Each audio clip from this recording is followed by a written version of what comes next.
नमस्कार, बखबर में आपका स्वागत है। मैं हूं राघवेंद्र सिंह। आज हम बात करेंगे राज्यसभा चुनाव को लेकर। दरअसल चुनाव आयोग ने राज्यसभा चुनाव की एक तरह से घोषणा कर दी है और 3 सितंबर को देश भर की 9 राज्यसभा से 9 राज्यों से 12 राज्यसभा सदस्य चुन लिए जाएंगे। आज चर्चा करने की वजह यह कि मध्य प्रदेश में ज्योतिरादित्य सिंधिया का स्थान रिक्त हुआ है राज्यसभा से। वे लोकसभा के सदस्य चुने गए थे, उसके बाद से उन्होंने इस्तीफा दिया और अब ज्योतिरादित्य सिंधिया के स्थान पर भाजपा की तरफ से एक लीडर को राज्यसभा में भेजा जाएगा। अब वो नेता कौन होंगे, इस पर बात करेंगे। हम तो ये मानते हैं कि एक अनार और 100 बीमार, ये राज्यसभा की रेस जो है उसमें पता नहीं कितने लोग दौड़ेंगे, लेकिन टिकट किसी एक को ही मिलने वाला है। अब वो कौन होगा, इसी पर हम बातचीत करेंगे, चर्चा होगी। इस मुद्दे पर हमारे साथ जुड़ेंगे स्काइप पर मध्य प्रदेश के वरिष्ठ पत्रकार श्री रंजन जी। फोन पर जुड़ेंगे हमारे दो साथी, वरिष्ठ पत्रकार साथी गौरव चतुर्वेदी जी और रघुवर दयाल गोहिया जी। उसके पहले आपको बता दें कि 26 अगस्त तक नाम वापसी का दिन है।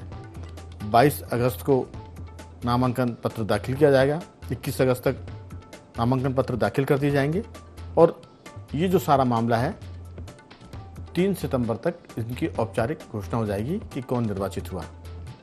चर्चा के लिए जोड़ेंगे हमारे साथ हमारे तीनों मेहमान। आपको बता दें कि स्काइप पर रंजन जी, फ़ोन पर गौरव जी और गोहिया जी। सबसे पहले शुरुआत करेंगे गौरव जी। रंजन जी, आपके साथ। मेरी आवाज़ सुन पा रहे हैं आप? हाँ, आवाज आ रही है, क्लियर। दरअसल सीट तो एक ही है और इसमें भी कार्यकाल पूरा नहीं है। अब ये एक अनार और 100 बीमार, किसके सर पर बीजेपी ताज पहनाएगी, ये अंदाज करना मुश्किल है, क्योंकि कई बार सबको पता है कि अचानक कोई नया नाम आता चौंकाने वाला। लेकिन जो अनुमानित नाम है उसमें कह सकते हैं कि ज्योतिरादित्य सिंधिया जहां से चुनाव जीते हैं वहीं से भाजपा के पूर्व सांसद केपी यादव का भी नाम है। और सबको पता है कि एक चुनाव की सभा में केंद्रीय गृह मंत्री अमित शाह ने उनके प्रति अनुराग जताया था और कहा था कि इनको मौका मिल सकता है। इस संकेतों में बात हुई थी और तब से केपी यादव जी इस बात का सपना संजोए होंगे कि उनको राज्यसभा में सिंधिया जी की जगह भेजा जाएगा। उसके बाद मध्य प्रदेश के पूर्व गृह मंत्री नरोत्तम मिश्रा का नाम भी है, जयवान सिंह पवैया के नाम भी है। ये हम चंबल की बात कर रहे हैं। वहीं से नाम आता है लाल सिंह आर्य का, जो दलित वर्ग के नेता हैं। इसके बाद एक नाम और है जो रंजन जी बहुत ताकत के साथ दिखता है मैदान में, लेकिन ये सब हमारी अटकलबाजियाँ हैं जो अखबार जगत में सियासी चीज़ें होती है। विनोद गोटिया। विनोद गोटिया प्रदेश भाजपा के महत्वपूर्ण पदों पर हैं, अध्यक्ष को छोड़कर, और भाजपा की तरफ से एक बार वो राज्यसभा का निर्दलीय चुनाव भी लड़ चुके हैं। भाजपा से इस्तीफा दिया था और उन्होंने इलेक्शन लड़ा था और वो चुनाव हार गए थे। तो ऐसा लगता है कि वो भी कंपनसेट करना चाहेंगे अपने आप को कि मैंने पार्टी के लिए अपनी वरिष्ठता का एक तरह से त्याग किया था और अब मुझे इसका मौका मिलना चाहिए। तो बहुत सारे नाम होंगे। अरविंद भदौरिया का भी नाम है, मुकेश सिंह चतुर्वेदी का भी नाम है इसमें, और कांतिदेव सिंह का भी नाम है, और वैभव पवार जो युवा मोर्चा के अध्यक्ष हैं रहे हैं उनका भी नाम है। और इसके साथ साथ मीडिया जगत से जुड़े हुए भाजपा के संवाद प्रमुख लोकेंद्र पाराशर भी इस दौड़ में लगे हुए हैं। हालांकि मध्य प्रदेश से संवाद प्रमुख के रूप में जो राज्यसभा में गए थे वो सिर्फ अकेले स्वर्गीय प्रभात झा जी थे। उसके बाद कई संवाद प्रमुखों ने कोशिश की है, लेकिन कोई इस पर सफल नहीं हो पाया है। आपकी राय, ये राज्यसभा की रेस और एक अनार 100 बीमार किस ढंग से देखते हैं? नहीं, राघवन जी बिल्कुल सही है। अनार तो एक है। जी अगर अनार को काट दिया जाए तो बहुत सारे उसमें बीज निकलते हैं, लेकिन दिक्कत है कि इस अनार काटा नहीं जा सकता। इसको साबुत खाना पड़ेगा, जो भी खाए। यही तो दिक्कत है। और साबुत भी कोई खा नहीं सकता है क्योंकि ये अनार है ये। खाना ही पड़ेगा। जी ये मामला सीट का है। दूसरी बात है कि आपने बिल्कुल सही कहा कि केपी यादव ने बहुत पेशेंस का परिचय दिया था। जी कारण यह है कि जब ज्योतिरादित्य सिंधिया को लोकसभा लड़ाया गया था और केपी सिंह को टिकट डिनाई किया गया था, तो कोई कारण नहीं था केपी सिंह को टिकट डिनाई करने का। चूंकि सिंधिया जी सॉरी सर, भाजपा में आ गए थे, उनको लोकसभा में भेजना था। जी बड़े कद के नेता हैं, संजोग से हार गए थे, तो केपी सिंह को पार्टी नाराज नहीं करना चाहते थे। और आपको याद होगा कि केपी सिंह को होशंगाबाद का प्रभारी बना के भेजा गया था उनकी नाराजगी देखते, नाराज थे वाकई बहुत ज्यादा। और वो जो नाराजगी है राघवन जी, जब अगला विधानसभा चुनाव हुआ, मतलब सिंधिया जी का जब चुनाव हुआ, जी उसमें देखने को मिल रही थी। विधानसभा पहले हो गया था, मैं तो उस क्षेत्र में घूमा था। जी तो कांग्रेस ने उसी गुस्से को देखते हुए, यादव जो वोटर्स हैं उनके बीच के गुस्से को देखते हुए, वहां पे सिंधिया जी के खिलाफ एक यादव कैंडिडेट को खड़ा किया था, जो लोकल विधानसभा में हार चुके थे। तो ये तो बैकग्राउंड हो गया। और केपी यादव को चुनाव प्रचार से दूर रखा गया कि मन में कुछ भी ऐसी एस्पिरेशन हो, कुछ दिक्कतें हो, तो उसका प्रभाव चुनाव पे ना पड़े। तो जाहिर है, आपने जैसे बताया कि अमित शाह ने उनको एक समझाने की कोशिश की, कोई उनका बयान नहीं आया उसके बाद, किसी तरह का डैमेज नहीं किया उन्होंने पार्टी में, और सिंधिया जी अच्छे वोट से जीते। तो जो अगर तार्किक ढंग से दिखाए तो उनका एक नाम है। दूसरे जो नाम है, नरोत्तम मिश्रा का एक अपना वजूद रहा है, पार्टी के लिए काम किया उन्होंने। और अगर चुनाव जीत जाते तो वो शायद जो सीएम पद की रेस थी उसमें उनका बड़ा नाम होता। क्योंकि आपको याद होगा कि जब पार्टी राजस्थान में, छत्तीसगढ़ में और यहाँ पर जीती, तो जो कांग्रेस का ओबीसी फैक्टर था, उसको कंपेन था कि जात जनगणना को लेकर के, जी तो उन्होंने जात जनगणना कार्ड में हर जगह के जो डिप्टी चीफ मिनिस्टर रखे, मिनिस्टर रखे, सीएम रखे, उनको खास जात का, जैसे राजस्थान में ब्राह्मण हो गए, यहाँ पे ट्राइबल हो गए छत्तीसगढ़ में। तो हो सकता था अगर नरोत्तम मिश्रा जीत जाते, हो सकता ब्राह्मण यहाँ पे आ जाते। मैं हो सकता की बात कर रहा हूँ, जी क्योंकि पॉलिटिक्स में क्या हो कोई जानता नहीं है। बिल्कुल। और जो बातें नरेंद्र मोदी तय करते हैं, अमित शाह तक तीसरा कोई जान नहीं सकता। तो को भी भारी नाम है, पवैया का नाम है, विनोद गोटिया का नाम हर बार चलता रहता है, लेकिन कभी बनते नहीं हैं। रहा संवाद प्रमुख लोकेत प्रासर की बात, पूर्व संवाद प्रमुख, जी तो देखिए उसमें प्रभात झा जी से उनका तुलना इसलिए नहीं हो सकता। प्रभात झा जी संवाद प्रमुख से दिल्ली गए, फिर वो स्टेट प्रेसिडेंट बने, और उनको जिन परिस्थितियों हटाया गया, जो पोखरण वाला बयान था, उसके बाद उनको पार्टी थोड़ी घबराई और उनको संतुष्ट करने के लिए रास्ता भेजा गया था। तो आपने नाम लिया है वो बड़े भारी नाम है, उसमें से कोई हो सकता है। यानी दूसरी बातें हो सकती है कि दिल्ली हाईकमान क्या सोच रहा है हम लोग नहीं जान सकते हैं। हो सकता है कि जो महाराष्ट्र में चुनाव होने वाला है, हरियाणा होने वाला है, तीन जो राज्यों में चुनाव होने हैं, तीन चार जी राज्यों में चुनाव होने वाले हैं, जी उसको देखते हुए कोई कास्ट कॉम्बिनेशन, कोई रीजन कॉम्बिनेशन, पार्टी कुछ और सोच रही हो, तो उसका कोई नया नाम भी आ जाए। दरअसल हम जो बातें कर रहे हैं, ये आपने भी कहा कि मोदी और अमित शाह क्या सोचते हैं ये किसी को नहीं पता, इसलिए एक फैक्टर ये भी कि चौंकाने वाला नाम आ सकता है। लेकिन अब वो चौंकाने वाली स्थिति में कम रहेंगे, क्योंकि सबसे बातचीत करनी पड़ेगी। अमित शाह और मोदी की अब वो उतनी स्थिति नहीं है जो चुनाव के पहले की थी। बीजेपी 240 पर है, एनडीए के समर्थन से, मैंने एनडीए की सरकार है, पहले बीजेपी की खुद की बहुमत की सरकार थी।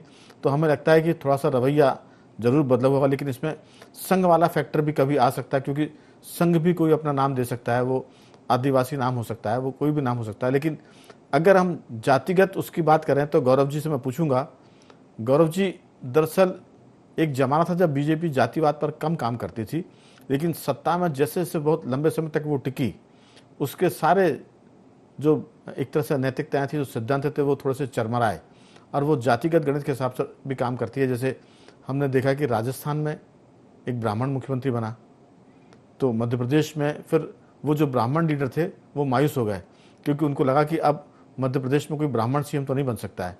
जबकि इन सब बातों से भाजपा का नाता कम हुआ करता था, वो आमतौर से मेरिट पर काम करती थी, या तो मेरिट या फिर पार्टी में उसकी सीनियरिटी। और तो छत्तीसगढ़ तो जरूर है कि वो आदिवासी राज्य है, तो वहाँ उन्होंने आदिवासी मुख्यमंत्री बना दिया। लेकिन अब जो बात आ रही है कि केपी यादव गुना से सांसद थे, सिंधिया जी को हराकर जीते थे वो, और अब उनको कंपनसेट किया जाएगा कि भाई आपका गुनाह क्या था, हमने सिंधिया को टिकट दिया, अब आपको कुछ ना कुछ दिया जाएगा। तो राज्यसभा भी उसमें एक हो सकता है। नहीं तो बहुत सारे सरकार, चूंकि दिल्ली में भाजपा की सरकार, एनडीए की, कई जगह उनको एडजस्ट कर सकती हैं, यहाँ निगम मंडल में भी नियुक्तियां बाकी है। तो आपको लगता है कि केपी यादव को क्या गंभीरता से नाम उनका जा सकता है राज्यसभा के लिए, या बाकी दीगर नामों की जो चर्चा रंजन जी कर रहे हैं, या जो एक तरह से राजनीतिक क्षेत्र में बात हो रही है, उनमें से कोई नाम आ सकता है? गौरव जी। राघवेंद्र जी, अगर हम पिछला ट्रैक रिकॉर्ड देखें भारतीय जनता पार्टी का, तो जहां मध्य प्रदेश भारतीय जनता पार्टी में कई बड़े नेताओं को राज्यसभा भेजा गया था, अगर हम पिछले 10-12 चुनावों को देखें राज्यसभा के जो हुए हैं जी, उन चुनावों में सिर्फ ऐसे चेहरे हमारे सामने आए हैं जो अपेक्षाकृत बिल्कुल नए थे या जातिगत समीकरणों के आधार पर उनको जवाबदारी दी गई थी।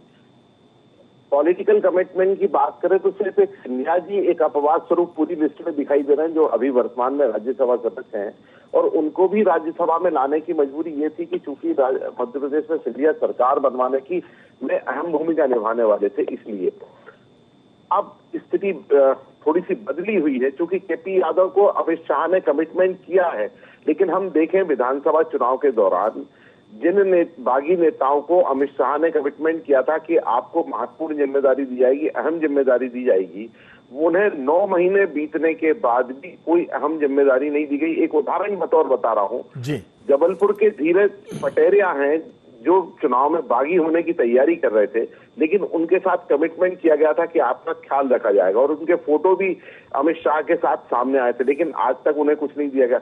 ऐसे अन्य इलाकों में भी इस तरीके के कई नेता हैं जिनके साथ कमिटमेंट किया गया लेकिन उन्हें कोई भूमिका नहीं दी गई। अब ये देखना है कि क्या केपी यादव के साथ जो कमिटमेंट किया गया था उस कमिटमेंट को पूरा करेंगे। अगर उसको पूरा करते हैं तो सिंधिया जी के नाराज होने की एक संभावना बनती है। तो सिंधिया जी को बैलेंस करने के लिए, चूंकि हम अगर सिंधिया की बात करें तो सिंधिया मोदी और शाह के लिए एक महत्वपूर्ण भूमिका में है बनिवस्त केपी यादव के। ऐसी परिस्थिति में देखना होगा कि अब क्या नया निर्णय ले सकती है। हो सकता है भारतीय जनता पार्टी कहीं बाहर के किसी कैंडिडेट को लेकर आ जाए, क्योंकि मध्य प्रदेश में जो विवाद की स्थिति बनने की संभावना नजर आ रही, उससे बचने की कोशिश करें।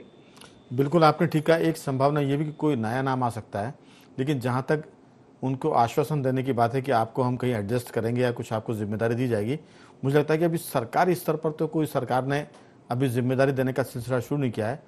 सरकार में तो फिर जिम्मेदारी निगम मंडलों की होती है। अब उसमें जो बड़े निगम मंडल है महत्वपूर्ण है, उसकी बात है। तो अभी लगता है कि उनका धीरज बना रहेगा, क्योंकि सबको पता है कि अभी वो सिलसिला शुरू नहीं हुआ है कि निगम मंडलों के अध्यक्ष बनाए जाएं। लेकिन राज्यसभा की जहाँ तक बात है, हमने कहा कि 1 अनार और 100 बीमार हैं, तो उसमें कांतिदेव सिंह का नाम भी है, और चौंकाने वाले नाम में कोई भी नाम आ सकता है। लेकिन वो चौंकाने वाले नाम को मध्य प्रदेश के लोग कितना स्वीकार करेंगे। हालांकि मध्य प्रदेश की ऐसी लीडरशिप नहीं है जो केंद्र सरकार के खिलाफ अपने तेवर दिखा सके, क्योंकि उसके लिए एक मजबूत नेतृत्व चाहिए। और अभी तो लिफाफे से जब सीएम चीफ मिनिस्टर पैदा होते हैं तो वहाँ सरकार से, केंद्रीय नेतृत्व से कोई आंख मिला के बात करेगा, इसकी उम्मीद कम है। मैं रघुवर जी के पास आऊँगा। रघुवर जी, बहुत सारे उम्मीदवार हैं और गौरव जी ने कहा कि कोई नया नाम भी आ सकता है केंद्र की तरफ से, तो राज्य के सारे दावेदार किनारे हो जाएंगे, क्योंकि केंद्र कह सकता है कि आपने कोई एक नाम नहीं दिया है, राज्य में विवाद है, इसलिए हम अपना नाम देते हैं, और कोई ऊपर से एक आदमी आएगा, पैराशूट लैंडिंग करेगा और यहाँ से राज्यसभा के लिए जा सकता है। ये भी एक संभावना है। आप कैसे देखते हैं? ये आपने बिल्कुल सही कहा है। हालांकि मध्य प्रदेश भारतीय जनता पार्टी के एक मजबूत और अभेद गढ़ के रूप में पहले से ही पहचाना जाता रहा है। तो वर्तमान में आपको भी पता है कि जितने भी सांसद हैं 29 के 29 जो है भारतीय जनता पार्टी के हैं, और विधानसभा में भी मजबूत स्थिति में है भारतीय जनता पार्टी। तो इसमें तो कोई संदेह नहीं है कि राज्यसभा का सदस्य जो भी बनेगा वो भारतीय जनता पार्टी का बनेगा। लेकिन मध्य प्रदेश के बहुत बड़े कद्दावर नेता हो चुके हैं इकट्ठे, और उसमें सबसे पहला नाम अगर हम देखें तो पूर्व मुख्यमंत्री और वर्तमान केंद्रीय कृषि मंत्री शिवराज सिंह चौहान जी की भूमिका को नकारा नहीं जा सकता है। निश्चित रूप से जो केंद्रीय नेतृत्व है संगठन का भारतीय जनता पार्टी का, वो उनसे सलाह मशवरा जरूर करेगा। इसी प्रकार ज्योतिरादित्य सिंधिया जी है केंद्रीय मंत्री, उनसे भी बातचीत की ही गई होगी या की जाएगी। प्रदेश के अध्यक्ष है बीडी शर्मा जी, उनको भी भरोसे में लिया ही जाना चाहिए। नरेंद्र सिंह तोमर जी है, उनसे भी चर्चा जरूर की गई होगी। कैलाश विजयवर्गीय से भी बात जरूर की गई होगी, क्योंकि ये बहुत बड़े बड़े नेता हैं। और मध्य प्रदेश जो है, मैं ऐसा मानता हूं कि वो एक्सपेरिमेंट के रूप में भी देखा जाने लगा है हम जैसे लोगों की नजर में, कि कभी भी यहाँ कुछ भी उलट फेर हो सकता है, किसी को भी आगे किया जा सकता है और किसी भी बड़े नेता को पीछे किया जा सकता है। लेकिन जो लोकसभा के चुनाव हुए तो उसमें निश्चित रूप से भारतीय जनता पार्टी के जो दो प्रमुख नेता हैं, जैसे कि अभी बात हुई थी प्रधानमंत्री नरेंद्र मोदी जी और गृह मंत्री अमित शाह जी, तो कहीं ना कहीं ये थोड़ा सा इनकी जो तेवर है उनके तेवर में जरूर नरमी आई है। तो करेंगे वही जो उनको करना है, लेकिन उनकी भूमिका यही रहेगी कि हम सबको भरोसे में लेकर सबसे बात करके जो भी नाम है उसे फाइनल करें। तो इसमें कोई संदेह नहीं कि जो भी नाम आएगा वो एक ही नाम है। आपने भी कहा कि एक अनार 100 बीमार है, लेकिन वो नाम वही होगा जो केंद्र की पसंद का होगा और केंद्र में निश्चित रूप से प्रधानमंत्री नरेंद्र मोदी जी और अमित शाह जी की पसंद का ही व्यक्ति होगा, चाहे वो नाम चौंकाने वाला ही क्यों ना हो। बिल्कुल। दरअसल रघुवर जी, मुझे याद आता है कि 2004-05 की बात है, जब मध्य प्रदेश की मुख्यमंत्री उमा भारती हुआ करती थी। हम लोग बात करते हैं कि मध्य प्रदेश का जो नेतृत्व है वो कितना ताकतवर होगा, जो राज्य के नेताओं के पक्ष में या राज्य के हित के पक्ष में अपने केंद्रीय नेतृत्व से भी आंख मिला के बात करे। तो हालांकि वो आंख मिला के बात करने का उदाहरण जैसा तो नहीं है, लेकिन ये है कि उमा भारती ऐसी लीडर थी जिसने केंद्रीय नेतृत्व के फैसले को उलट दिया था। और ये मध्य प्रदेश के इतिहास में तो क्या, और भी किसी राज्य के इतिहास की पहली घटना होगी मुझे लगता है, जो मुझे याद पड़ती है वो ये कि राज्य में 2 राज्यसभा सदस्य निर्वाचित होने थे। उसमें एक थे नारायण सिंह केसरी और एक थे लक्ष्मीनारायण शर्मा। और लक्ष्मीनारायण शर्मा जी का जो कार्यकाल था वो ऐसा था कि किसी नेता के हट जाने के बाद उनके जो बचा हुआ कार्यकाल था उसके लिए लक्ष्मीनारायण शर्मा को चुना जाना था और नारायण केसरी को पूरे 6 साल के लिए। लेकिन उमा भारती ने दोनों नाम को बदल दिया, अलट पलट कर दिया। 6 साल के कार्यकाल का लिए उन्होंने नाम भरवाया पर्चा लक्ष्मीनारायण शर्मा जी का, जो स्वर्गीय हो गए हैं, और नारायण सिंह केसरी का उसके बाद वाले कार्यकाल के लिए। हुआ ये कि ये दोनों नेता तो दिवंगत हो चुके हैं, लेकिन केंद्रीय नेतृत्व की मर्जी के खिलाफ किसी मुख्यमंत्री ने ये बदला हो कि राज्यसभा सदस्य का नाम या कार्यकाल बदलने का साहस किया, तो वो उमा भारती जी थी। उसके बाद और उसके पहले कोई ऐसा मुख्यमंत्री नहीं हुआ जिसने भाजपा के केंद्रीय नेतृत्व के निर्णय को बदलने का साहस किया हो। मैं उसको साहस कम दुस्साहस ज़्यादा मानता हूँ। रंजन जी, आपने चर्चा की शुरुआत में कहा था कि केपी यादव ने नाम कटने के बाद भी लोकसभा के सदस्य के रूप में, माने प्रत्याशी के रूप में, कोई बगावत नहीं की पार्टी से, वो नाराज जरूर थे। लेकिन मेरा दूसरा मानना है, ये हालांकि हमारी अपनी राय है, राजनीति में नैतिकता का तकाजा बहुत कम हो गया है, कि जो पार्टी आपको विधायक बनाती है, सांसद बनाती है, मंत्री बनाती है, अगर वो आपका टिकट काटी तो आपको गुस्सा क्यों आती है? आपको पार्टी ने दिए ही है ना। और अगर वो आपसे कुछ चीज़ हटाती है तो आप नाराज हो जाते हैं। तो ये पार्टी के साथ एक किस्म की, मैं इसे गद्दारी मानता हूँ, कि जो पार्टी आपको दे रही है अगर उसने उसमें से कुछ कमतर कर दिया तो आप गुस्सा हो गए। आपकी राय? भोपाल का एग्जाम्पल है राघवन जी, आपने अच्छी बात कही। सुरेश पचौरी जी 4 बार राज्यसभा सांसद थे, 24 साल पार्टी ने उनको सांसद बनाया, केंद्रीय मंत्री बनाया, स्टेट कांग्रेस का प्रेसिडेंट बनाया, टिकट दिया भोपाल से लड़ने का लोकसभा का, भोजपुर से विधानसभा लड़ाया। अगर वो पार्टी छोड़ सकते हैं तो अब जो नैतिकता की बात खत्म हो गई राघवन जी। नहीं, लेकिन फर्क है बीजेपी और कांग्रेस के बेसिक कैरेक्टर में। हाँ, कांग्रेस में इसको लोकतंत्र की बात किया थी कि आप नाराज हो गए, आप बागी हो गए। वो भाजपा ने लिया उनको, राघवन जी, भाजपा ने लिया है जी। तो जो भाजपा में डायलूशन हुआ है आइडियोलॉजी का, उसी का प्रतीक मैं बता रहा हूँ आपको। और जो आंख मिलाने की बात थी राघवन जी, आपने वो समय देखा है, उमा भारती हो, कैलाश जोशी भी दमखम साथ खड़े हो सकते थे, पटवा खड़े हो सकते थे, प्याला खंडेलवाल है, कुशाभाऊ ठाकरे, ये सब ऐसे नाम पे ये खड़े हो सकते थे, आप मिला सकते थे, चीजों को बदलवा सकते थे जी। आज की स्थिति में भाजपा में आपसे 100% सहमत हूँ, पूर्णतः सहमत हूँ। अब किसी में दमखम नहीं है। अगर गलत हो रहा हो तो भी पार्टी का आदेश मानकर स्वीकार कर लेंगे। उनका अपना हित सुरक्षित रहना है। किसी कार्यकर्ता का नुकसान हो रहा हो, इनजस्टिस हो रहा हो, कोई डिजर्विंग कैंडिडेट नहीं जा पा रहा हो या जा पा रहा, उससे कोई मतलब नहीं है। सब इंडिविजुअल पार्टीज होने लगी है। भाजपा में भी एक कारपेट कल्चर आ गया है जी। तो उन परिस्थितियों में जो भी केंद्रीय नेतृत्व काम करेगा, जो भी नाम लेगा, सब बड़े सहर्ष मानेंगे। वहां से दीनदयाल उपाध्याय जी की जो, अब तो ऑफिस टूट गया, जी सामने आरटीओ ऑफिस हो गया, वहां जुलूस निकलेगा, विधानसभा जाएगा और सब हंसी खुशी हो जाएगा और सब जय जयकार का नारा लगेगा और सिवा कुछ नहीं होना है। बिल्कुल। तो तय दिल्ली ही करना है, तय जी दिल्ली को ही करना है और यहाँ बिल्कुल सहमति दी जाएगी, सब कुछ ठीक है। बिल्कुल। लेकिन रंजन जी, दरअसल वो लीडर आंख मिला के बात कर सकता है जिसमें जनता का समर्थन होता है, जो जन नेता होता है। उमा जी जी के साथ जबरदस्त जन समर्थन था और वो मध्य प्रदेश की सर्वाधिक लोकप्रिय नेताओं में रही हैं। पटवा जी की बात जी करें तो वो भी लोकप्रिय नेताओं में रहे हैं। आपने ठाकरे जी का जिक्र किया, वो जबरदस्त संगठक थे, पार्टी के राष्ट्रीय अध्यक्ष बने। प्यारेलाल खंडेलवाल जी की एक पूरी टीम थी, संघ के से वो शिक्षित दीक्षित थे और भाजपा में उनकी जबरदस्त पकड़ थी। तो कह सकते हैं कि अगर आप में दमखम है तो आप आंख मिला के बात कर सकते हैं। लेकिन अब ऐसे लीडर के रूप में मुझे लगता है, हो सकता है कि मैं गलत भी हूं, गौरव जी मुझे ठीक कर सकते हैं मेरी जानकारी को, अब ऐसे लीडर के रूप में शिवराज सिंह चौहान उभर कर आ रहे हैं, क्योंकि उन्होंने अपने नेतृत्व में 163 सीटें विधानसभा में जिता कर दी। अलग बात है कि वो केंद्र में मंत्री बने, लोकसभा में चुनाव जीते और जब लोकसभा का इलेक्शन लड़ा तब भी वो मध्य प्रदेश के सर्वाधिक टॉप 210 उम्मीदवारों में थे जो सर्वाधिक मतों से जीते हैं, इंदौर को छोड़ दें तो मुझे लगता है कि पटवा जी, उमा भारती जी वो जन नेता बन गए थे तो आंख मिला के बात कर सकते थे। इसलिए पार्टियां चाहती कि जो लीडर वो पपेट हो, जिसका जनाधार कम होगा वो पार्टी की यस हमें लाएगा। तो मध्य प्रदेश में ऐसे लीडर की दरकार है जिसका जन समर्थन हो और जो अपने लोगों के लिए, राज्य के हित के लिए आंख मिला के बात कर सके। मैं गौरव जी के पास जल्दी से आऊँगा कि दरअसल राज्यसभा का मामला ऐसा है कि वहाँ से अगर ऊपर से किसी को भेजा गया तो वो मध्य प्रदेश के हित की बात कभी नहीं करता, हमने देखा है।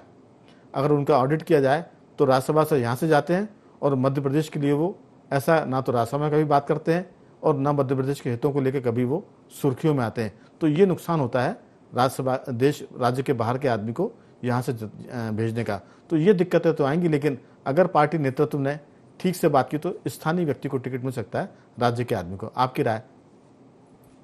राजेश जी, आपने जो उदाहरण दिए हैं वो उदाहरण इस समय के हैं जब पार्टी हुआ करती थी, भारतीय जनता पार्टी के संगठन के तौर पर जानी जाती थी, जहाँ पर संवाद और समन्वय की बात होती थी, जहाँ पर बात होती थी कि सबकी सहभागिता कैसे होगी पार्टी को चलाने में, इस बात को लेकर के। हालांकि उस समय भी आडवाणी जी और अटल जी का एक वर्चस्व जो पार्टी में हुआ करता था वो अपनी जगह हुआ करता था, लेकिन उसके बाद भी पूरी पार्टी में सिस्टम के साथ काम होता था नीचे तक, ग्राउंड लेवल तक। लेकिन अगर हम बात करें 2014 के बाद की, 2013 के बाद की बात करें तो अब पार्टी में बहुत बड़ा बदलाव आ चुका है और पार्टी में अब जो भी निर्णय होना है वो मोदी जी, अमित शाह के चलते ही निर्णय होना है। ऐसी परिस्थिति में जो नेतृत्व हुआ करता था वो मध्य प्रदेश के नहीं पूरे देश के प्रादेशिक स्तर पर क्षेत्रीय नेतृत्व था, वो खत्म हो चुका है। ऐसी परिस्थिति में मुझे नहीं लगता कि मध्य प्रदेश के कोई नेता आंख से आंख मिलाकर मोदी जी या अमित शाह जी से बात कर सकता हो। आप शिवराज जी की मास बेस्ड लीडरशिप की बात करें, वो इसको मान सकता हूँ, लेकिन कई अवसरों पर हमने ये भी देखा है कि वो मोदी जी के सामने या अमित शाह के सामने नतमस्तक हो जाते थे, इस तरीके से काम कर रहे थे।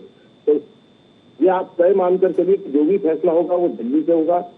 मध्य प्रदेश में चुनाव समिति की बैठक होगी, चुनाव समिति की बैठक एक लाइन का प्रस्ताव ऊपर बनाकर भेज देगा कि पार्टी आलाकमान जो तय करेगा वो होगा।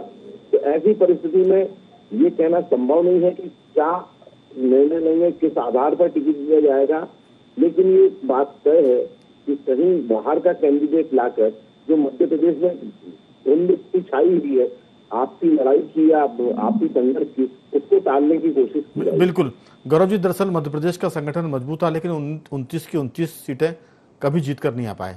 ये पहला मौका है जब अविभाजित मध्य प्रदेश के बंटवारे के बाद 29 सीटें जीती।